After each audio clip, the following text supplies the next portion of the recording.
Olá pessoal, tudo bem? Aqui é Emanuele. Hoje nós vamos continuar o nosso aprendizado de visualização de dados com o Tableau.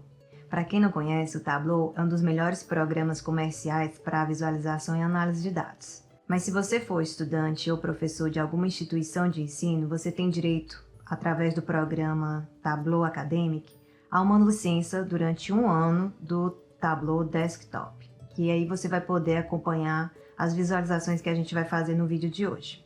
Neste vídeo, eu suponho que você já instalou o Tableau e fez o primeiro tutorial recomendado. Eu vou colocar o link para o tutorial aqui na descrição do vídeo. Então façam primeiro aquele tutorial, é um tutorial bem geral, mostra várias possibilidades da ferramenta e depois você volta aqui para o vídeo. Eu também recomendo assistir os vídeos sobre marcas e canais e abstração de dados antes de fazer esse vídeo também. Certo? Neste vídeo nós vamos estudar dados discretos e dados contínuos, depois nós vamos ver gráficos de barra agrupadas e gráficos de barras empilhadas, outras alternativas a gráficos de barra, o que não fazer com gráficos de barra e um pouco sobre estética de gráficos de barra.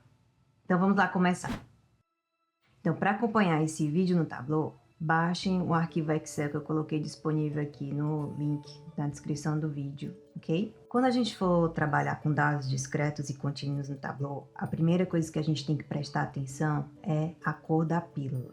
Então, toda vez que você cria uma visualização no Tableau, que você vai arrastar dados para as divisórias, ele vai gerar uma pílula, que é esse formato que a gente está mostrando aqui, de cores verde ou azul. Sempre que a pílula for cor verde, é sinal de que o dado é contínuo, e quando a pílula for azul, é sinal que o dado é discreto.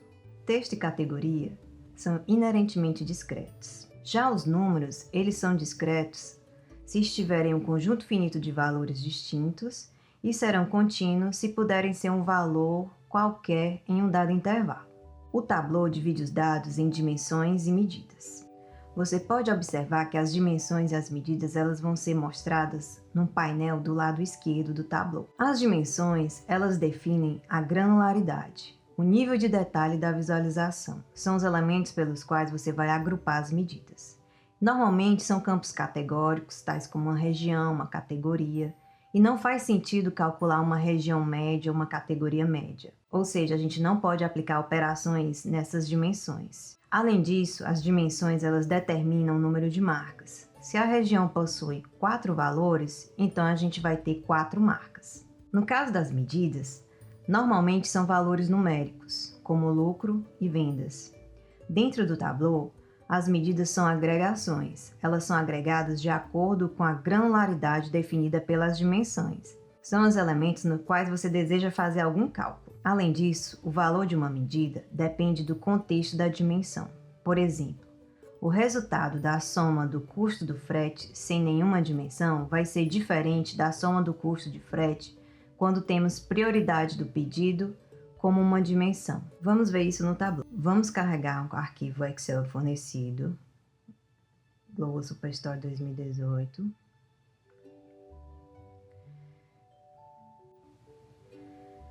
Vamos carregar a planilha de pedidos, orders.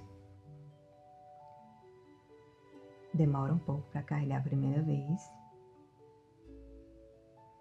Pronto, agora a gente pode ir para a nossa worksheet, que é uma planilha de visualização. Se eu carregar, dar um duplo clique aqui no custo do envio, sem nenhuma dimensão, né, associado, eu tenho um valor. E aqui o valor está dando 1.358.086. Agora, se eu colocar dimensões associadas, por exemplo, se eu quiser calcular esse somatório em relação à prioridade do pedido, ao arrastar a prioridade do pedido para a divisória de colunas, eu vejo, e vamos ordenar aqui, né, do maior para o menor, eu vejo que os valores serão diferentes. Ok? O valor de uma medida depende do contexto da dimensão. Além disso, uma diferença importante entre dimensões e medidas é que as dimensões elas vão ser inseridas na visualização como elas mesmas e as medidas serão inseridas agregadas. E voltando ao assunto de dados discretos e dados contínuos, um outro conceito importante vinculados a eles é o conceito de eixo e label.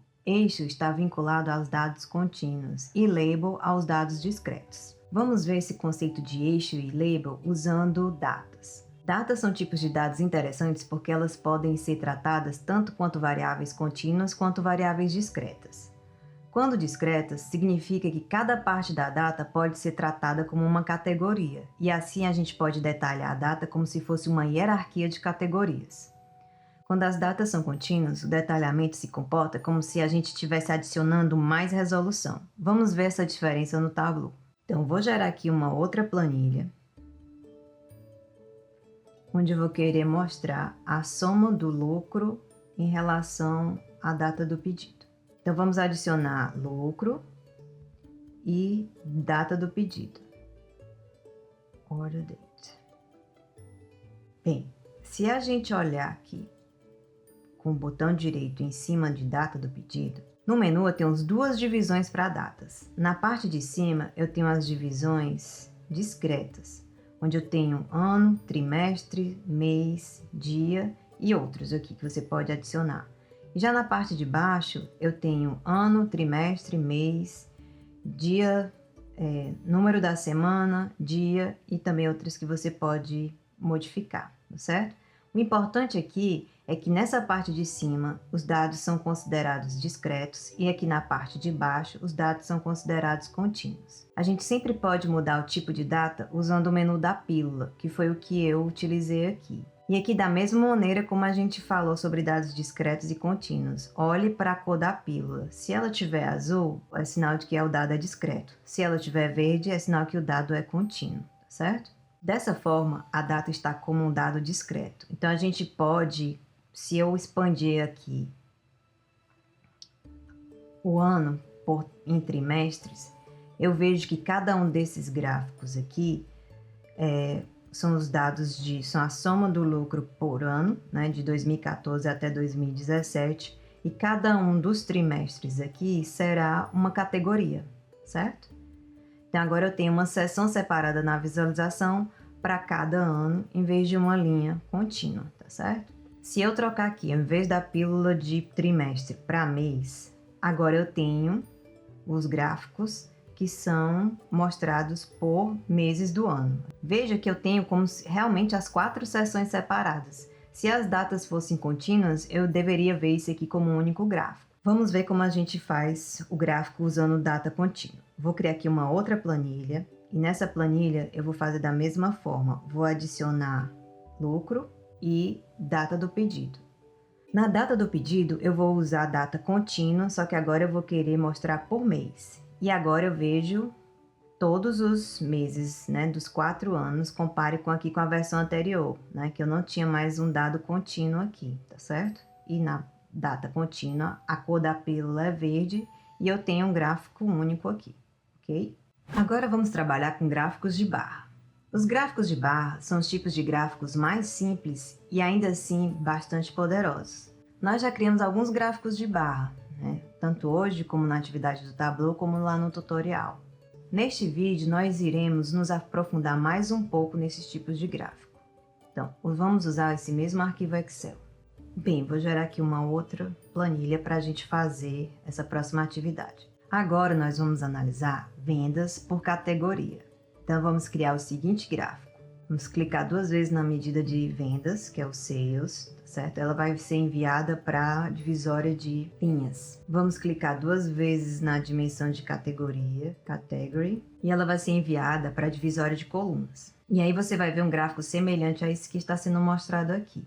E aqui vai a primeira dica para se utilizar gráfico de barra. Sempre que o seu label aqui das barras ficar, não couber, né, na largura da barra, inverta os eixos para utilizar como barras horizontais, que assim você consegue ler o texto com facilidade. Então, para isso, aqui no Tableau, ele tem um botão próprio para isso, ó, que é para inverter os eixos, e aí você consegue visualizar aqui as barras, tá certo? É sempre bom, quando você utilizar gráficos de barra, mostrar as barras ordenadas. Então, nesse caso aqui, você pode fazer a ordenação de 2 maneiras. Eu posso ordenar pelas vendas, que é o que eu vou fazer aqui agora. Então, eu posso tanto clicar aqui no cabeçalho aqui, né, de vendas e pedir para ordenar, Ou você pode, se as suas categorias forem dados ordenados, você pode utilizar aqui uma ordenação das categorias. Nesse caso aqui, categoria não faz sentido, né? Tecnologia não vem antes de movelaria ou de materiais de escritório. Então aqui, o ideal realmente é utilizar a ordenação baseado na medida, né? Que no caso aqui são as vendas, tá certo? Bem, quando você tiver mais de uma variável categórica e você quer visualizar ao mesmo tempo, a gente utiliza barras agrupadas. Por exemplo, eu quero mostrar o total de vendas por mercado e por categoria. Aí eu tenho dois atributos categóricos, né? Então, nesse caso, o que nós vamos fazer? Nós vamos arrastar mercado, né, aqui, para a divisória de linhas. Então, agora eu tenho, né, o total de vendas aqui por mercado e dentro de cada mercado eu tenho as suas categorias. E aqui ele já manteve a ordenação, né, do maior para o menor, tá certo? Total de vendas. Para esse gráfico ser considerado um gráfico de barras agrupadas, eu preciso colorir as barras de acordo com categoria. Então, a gente pode arrastar a categoria aqui de novo para a cor, certo? Normalmente, o gráfico de barras agrupadas, ele é mostrado na vertical. Então, se a gente colocar aqui, inverter os eixos, assim que eu inverto os eixos, aqui eu estou mostrando um gráfico de barras agrupadas na versão do Tableau. O ideal é que essas barras sejam um pouco bem próximas umas das outras e mais separadas entre aqui os mercados, tá certo? Quando é que esse gráfico é apropriado? Quando eu quiser comparar a quantidade de vendas aqui dentro de cada mercado. É fácil de eu comparar, né, as categorias. Já fica um pouco mais difícil de comparar entre os mercados, mas ainda é possível, tá certo? Mas é um pouco mais difícil, mas eu também consigo comparar. Para mostrar como criar um gráfico de barras agrupadas, dessa forma que eu estou mostrando agora aqui na tela, eu vou colocar uns links nos cards aqui em cima no vídeo para você ver como criar de duas maneiras diferentes esse tipo de gráfico de barra, tá certo? Eu não vou colocar aqui porque é um pouco demorado, e dessa maneira aqui já atende às nossas necessidades, tá certo? Outra maneira de você comparar mais de uma categoria num gráfico de barra é utilizando gráficos de barras empilhadas. Vamos ver como fazemos aqui no Tableau. Vou duplicar essa planilha. E agora eu vou retirar a categoria aqui da divisória de colunas. Então, vou só deletar. E aqui o que a gente vê é que, como eu mantive a categoria para utilizar o canal de cor, eu obtive agora um gráfico de barras empilhadas. Aí agora aqui note que ele fica melhor para comparar categorias entre mercados, certo? A gente vai ver com mais detalhes ainda, tipo quais são todas as vantagens de um gráfico de barras empilhadas em relação a um gráfico de barras agrupadas quando a gente for estudar dados tabulares. Mas aqui o que é importante é, quando a categoria que estiver aqui embaixo, é bem mais fácil de eu comparar do que as categorias que estão aqui em cima, tá certo? Por quê? Lembra lá dos atributos pré-atentivos que a gente viu lá no vídeo de marcas e canais? Aqui eu estou comparando dados numa escala não alinhada. Então veja aqui, para as categorias, né, que são de móveis, que é a da cor azul, fica mais difícil de eu comparar entre as barras aqui qual que vai ser o maior e o menor, porque eles estão desalinhados. Então, é difícil eu comparar aqui o total de vendas entre o mercado norte-americano e o mercado latino-americano, por exemplo, tá certo? No caso aqui, essa menu de ferramenta, que é o Tooltip, ele vai ajudar porque já ele exibe os valores, então dá para a gente comparar. Mas se tentar utilizar só no olho, né, no visual, aqui fica mais difícil. Você pode tentar alterar a ordem aqui nas categorias, por exemplo, e aí eu consigo alinhá-las os que ficaram aqui embaixo, certo? Então você pode também alterar aqui no card da legenda a ordem para facilitar essa comparação visualmente. Por exemplo, se você quer deixar que a tecnologia seja a categoria mais importante, você deixa na parte mais de baixo do gráfico, porque vai ser o mais fácil de ser comparado, tá certo? Uma das grandes vantagens do Tableau é a funcionalidade Mostre-me, que é esse botão aqui que aparece no canto superior direito da interface. A funcionalidade Mostre-me sugere tipos de gráficos diferentes para os tipos de dados que estão sendo utilizados aqui na planilha de visualização. Vejamos agora outras alternativas aos gráficos de barra. A maneira mais simples de você criar uma alternativa ao gráfico de barra é alterando a marca da visualização. Então, vou criar aqui uma nova planilha, né, com um novo gráfico, onde eu vou querer visualizar total de vendas por subcategoria. Vou inverter aqui os eixos para ficar mais fácil de ler e vou ordenar aqui por vendas. Como eu falei, a maneira mais simples é eu só alterar aqui a marca. Então, no Tableau, ele tem esse card aqui próprio para as marcas. Aqui, automaticamente, eu utilizo barras, mas eu poderia utilizar, por exemplo, círculos, e aí eu gero um gráfico de pontos. Onde é que eu posso utilizar um gráfico de pontos? Por exemplo, lembra, quando a gente está utilizando barra, que a gente aprendeu lá no vídeo de marcas e canais, a barra, para eu comparar barras, eu utilizo o atributo pré-atentivo de tamanho, não é isso? Então, toda barra, pessoal, tem que começar no zero. Se eu tiver dados muito discrepantes, uma barra que é muito maior, sei lá, 1000 vezes maior do que outra, eu praticamente não vou ver essa barra menor. Se você tiver dados muito discrepantes e quer mostrar na mesma visualização, no mesmo gráfico, você vai ter que mudar a escala. Então, para mudar a escala, você não pode mais utilizar uma barra. Então, aí nesse caso, você pode utilizar a marcação de pontos. Então, aqui é só trocar por exemplo, círculos, né? E aí você pode alterar aqui a escala para uma escala logarítmica e você vê a diferença, consegue comparar esses elementos com mais facilidade, né? Consegue ver até esses elementos que têm tamanho menor, tá certo? Que teriam tamanho menor, né? Um valor menor. Utilizando essa marcação de pontos também, você pode mexer no eixo e não precisa começar no zero, tá certo? Também facilita essa parte da comparação. Vou criar aqui uma outra planilha. Alternativas para quando você tiver duas variáveis categóricas e uma quantitativa. Então, por exemplo, eu quero mostrar um gráfico de barras que mostra o total de vendas ao longo do tempo por mercado. Vou gerar aqui uma tabela que é mercado, nas linhas, ano do pedido nas colunas, e eu quero mostrar aqui o total de vendas. Então, nesse caso, eu consigo comparar, né, em cada um dos mercados qual foi o total de vendas naquele ano. Outra maneira de você mostrar dois atributos categóricos e um atributo quantitativo é através de um heatmap. O heatmap ele é útil para mostrar a variação de valores por cor. E nessa visualização é mais fácil identificar valores altos e baixos na estrutura de uma grade. Os valores numéricos também podem ser adicionados às células para mostrar uma tabela mais sofisticada, que isso aqui também ela mostra lá no primeiro tutorial, tá certo? Então vamos tentar replicar aqui com esses dados. Então eu vou só duplicar essa planilha e vou aproveitar essa estrutura, só vou expandir aqui o ano para mostrar também trimestres.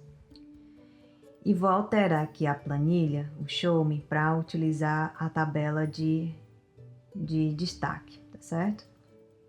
E aí, nesse caso, eu vou só tirar os labels, vou esconder aqui o menu, vou alterar aqui o layout para ele ocupar a largura inteira. E aqui, se vocês verem, é fácil de eu comparar. Os menores valores são esse verdinho aqui mais claro, tá certo? E os valores mais altos são esse tom de azul aqui mais escuro, tá certo? Então aqui nesse modo de visualização é fácil você encontrar os valores mais baixos e os valores mais altos, tá certo? Bem, o que não se fazer com gráficos de barra? Eu vou mostrar aqui um exemplo que você nunca deve fazer, né? Eu já alertei isso antes, mas vou mostrar aqui com um pouco mais de ênfase, certo? Ó, nesse caso aqui, o que acontece? Esse aqui foi um gráfico utilizado pela Fox News lá nos Estados Unidos, que é uma empresa de mídia, de televisão, famosa por seus, né, às vezes, gráficos bem sensacionalistas, né? Então, nesse caso aqui, foi um gráfico na época que o Obama, né, era presidente. E existia um desconto de imposto na época do presidente George W. Bush, que iria caducar esse desconto em janeiro de 2013. Aí, como foi que a empresa aqui, como a companhia de TV, mostrou o gráfico na tela, né? Usou aquele que eu disse que jamais se deve fazer com gráfico de barra. Gráfico de barra deve sempre começar no zero, né? Isso porque a gente usa o atributo pré-atentivo de tamanho para comparar os valores. Nesse caso aqui, apesar de ele ter colocado a escala, né, que começa no 34, não começa no zero, mas eu deixei claramente que aqui começa no 34.